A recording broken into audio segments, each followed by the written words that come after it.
నా గురించి మరో రకంగా ఆరోపణలు చేస్తూ నేను ఏదో వైఎస్ఆర్ కాంగ్రెస్ పార్టీతోటో ఆ పార్టీ నాయకులతోటో కలిసిపోయానని చెప్పి ఈరోజు ఆరోపణలు చేస్తున్న మీరు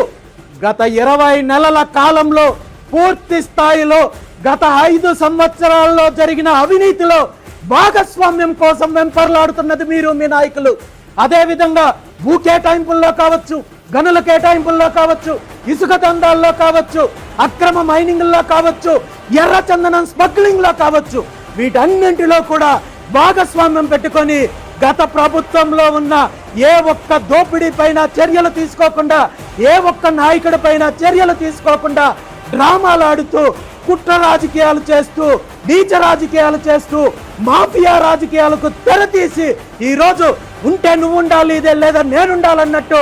ఊర్లు దొంగలు పంచుకున్నట్టు పంచుకొని మీరు ఏ ఒక్కరూ ప్రత్యామ్నాయంగా రాకూడదు, ఈ రాష్ట్రంలో ప్రత్యామ్నాయ శక్తి ముందుకు రాకూడదని చెప్పి కుట్రలు చేస్తూ నా మీద ఆరోపణలు చేస్తే దీనికి నేను వెనుకుతాను అనుకుంటే అది మీ మూర్ఖత్వం తప్ప మరొకటి కాదు అనే విషయాన్ని ఈ సందర్భంగా తెలియజేస్తూ